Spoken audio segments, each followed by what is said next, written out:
Sparta, 500 years before Christ, a city where strength was God, where boys were stripped from their mothers at 7, trained to kill by 12, and buried without tears before 20. In this world, a woman's worth was not her name, but her womb, and when it failed, there was no funeral, only silence. She was not beaten, not exiled. What Sparta did was colder. It replaced her while she stood still, watching. They said Damaris was built for it. Her back was straight, her jaw set like a spearhead. When she walked, even elders nodded. At 16, she was given to Cleomenes, a rising warrior with perfect teeth and perfect blood. Their union was blessed not with poetry, but inspection. The elders studied her hips like architects, nodding as if a fortress had been well laid. On their wedding night, no veil hid her face. There was no feast, only a candle and a blanket. Then the door locked from outside. The first month passed, then the second year. Each moon bled the same red omen, no heir. Damaris drank goat's milk steeped with herbs. She lay beneath icons of Artemis, goddess of childbirth. The midwives whispered of heat, of cold, of bad luck. But in Sparta, luck had no place in law. She was summoned to the women's baths for questioning. 3 matrons, draped in black, asked her what she ate, what she dreamed, whether her thighs trembled when she lay with Cleomenes. Damaris answered in full voice, without blinking. Still, they wrote her name in the ledger of doubt. At the agora, she noticed mothers pull their children closer when she walked past, as if her emptiness might leap from her skin and infect their daughters. Cleomenes did not shout, he did not strike, he merely stopped speaking. At night, he slept facing the wall. At meals, he left before she sat down. Then one morning, she heard the sandals of a messenger on the stone, a summons. Her husband had spoken to the elders. The Gerousia would now decide what to do. Damaris stood by the doorway, hands folded, eyes dry. In Sparta, emotion was weakness. But there was one thing she could not quiet: the ache in her womb. Not from absence, but from knowing she was still whole, still breathing, still capable of love. But Sparta did not want love. Sparta wanted sons, and she had none. The hall was cold, not from winter, but from what was about to be said. Stone pillars loomed like judges, and behind them, the elders of Sparta, men whose eyes had watched more deaths than births, sat in silence. Cleomenes stood at the center, draped in the crimson of warriors, but he was not here as a soldier. He was here as a husband, asking permission to be released from the bond that no longer served its purpose. The phrase was ancient, precise, and devoid of cruelty. He did not say her name. He simply said, "The womb has not responded." No one gasped. No one asked why.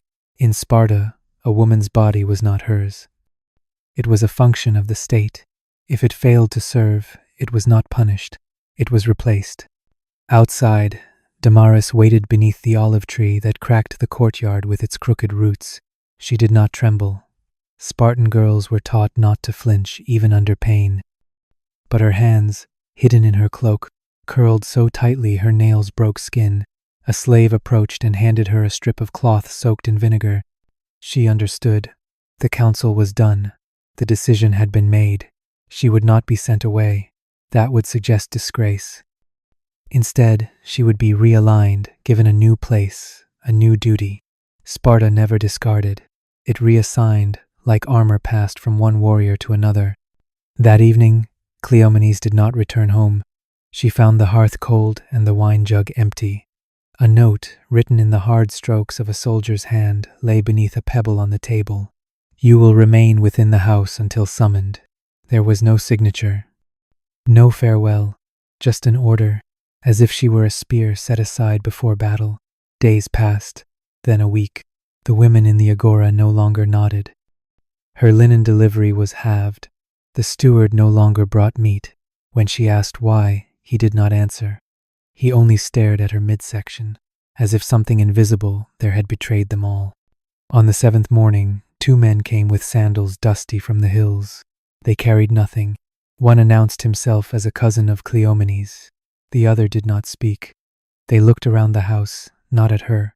They measured the walls, tapped on the floor beams, whispered.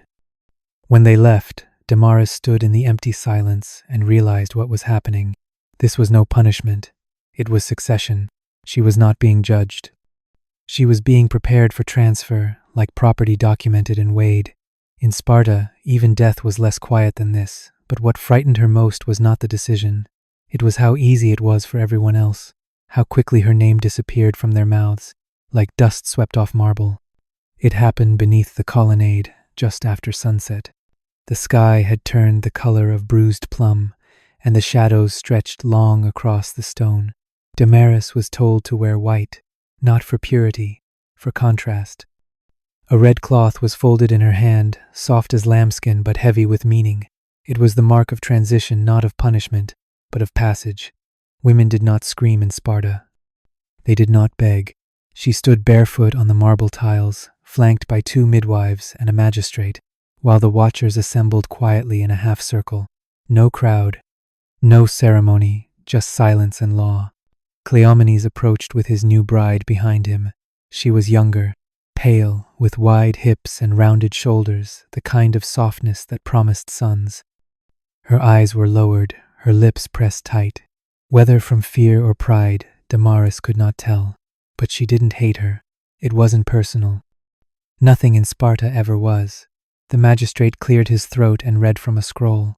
The words were ritual, unchanged for centuries. Let the line be continued, let the land remain fruitful, let the state endure.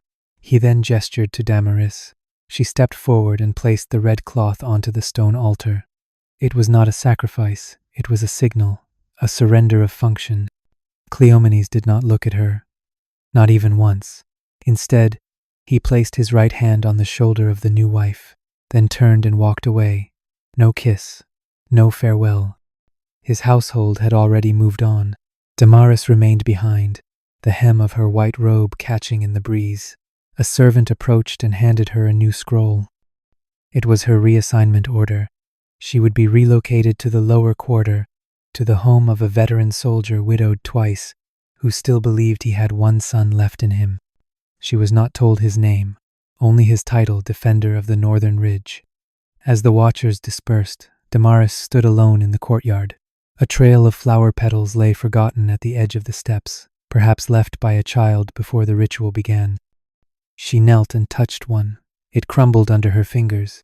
No one had spoken to her, no one had embraced her, and yet she had been transformed, no longer a wife.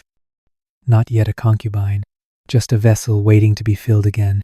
In Sparta, there were no screams, no breaking of chains, but in her chest, something had shattered. Not her pride. That had been stripped long ago. What broke was the illusion that she had ever belonged to herself. And that, in Sparta, was the cruelest lesson of all. The house was smaller, lower to the ground, the stone uneven, the hearth colder.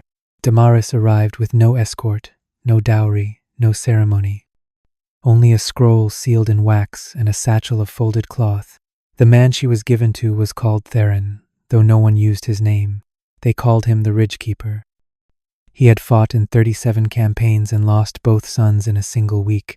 His first wife had died in childbirth, the second from fever.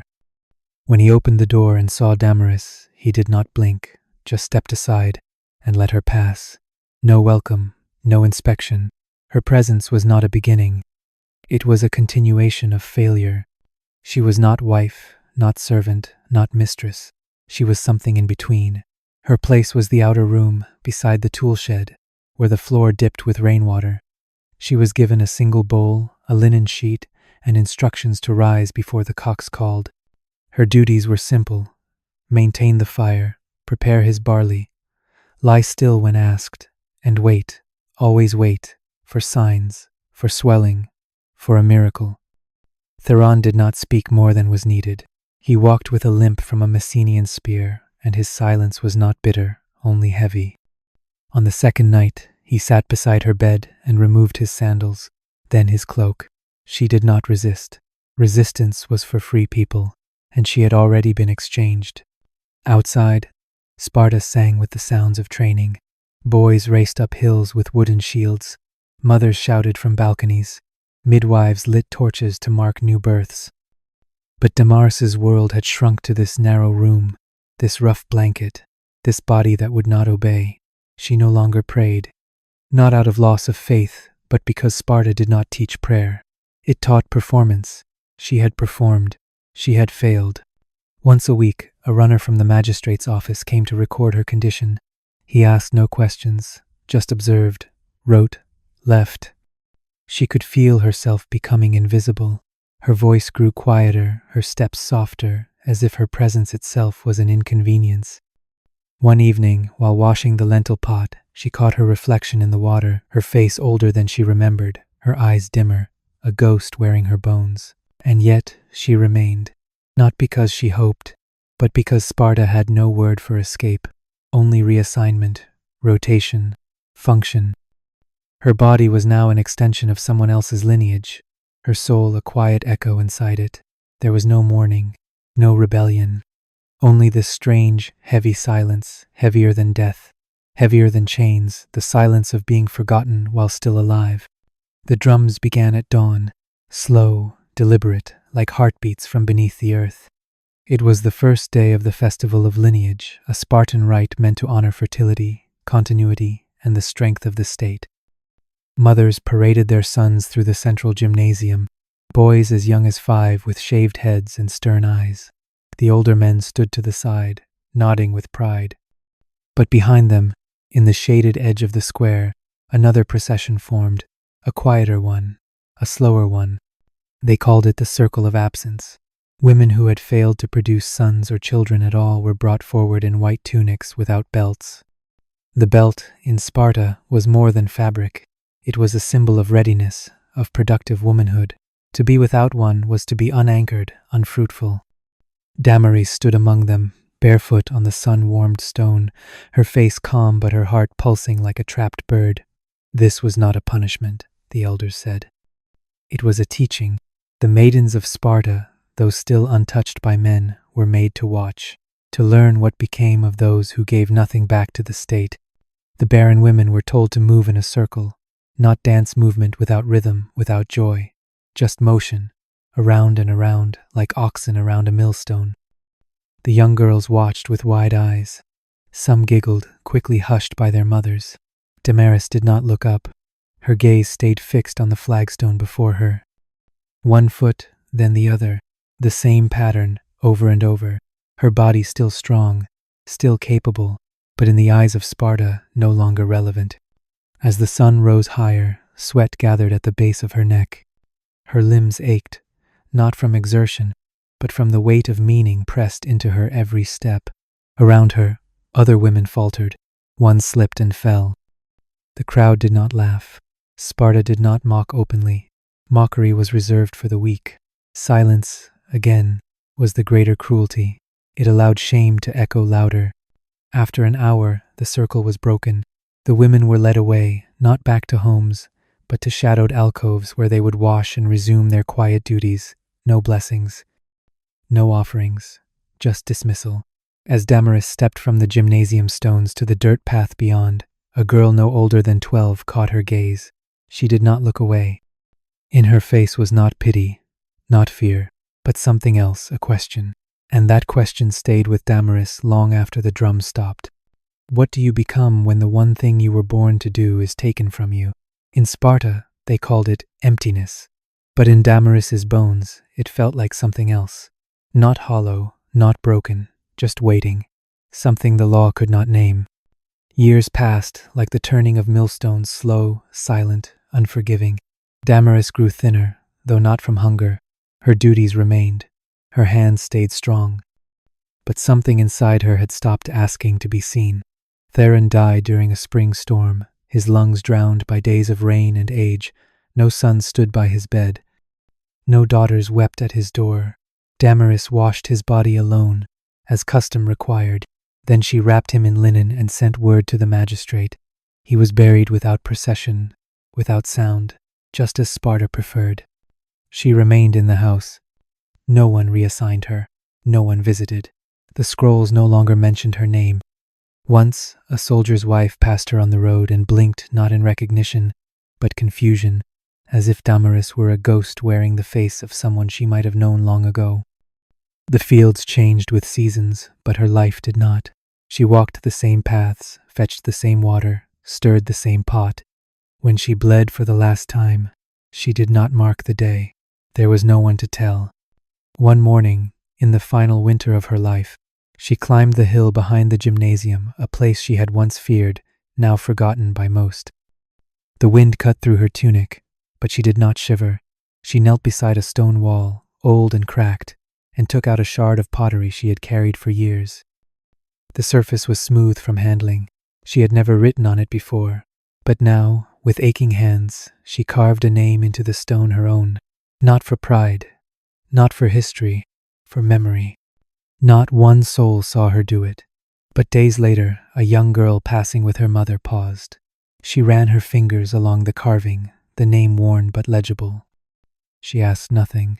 Her mother pulled her away, yet something lingered in the child's gaze, a spark of awareness that someone had stood there before her, someone who had once been erased, and now remembered. Damaris died before spring returned. Her body was buried in common ground, with no markers, no visitors, no prayers. But the name remained, scratched into stone, defying the silence. And though Sparta never carved her into its records, the wind carried her presence across the hills she once walked. She bore no sons, built no legacy, but in the end, she left something more enduring, the quiet rebellion of a name not surrendered. She was never meant to be remembered, but you remember her now. If you believe stories like Damaris's still matter, subscribe. And tell me in the comments what state you're watching from. I read them all.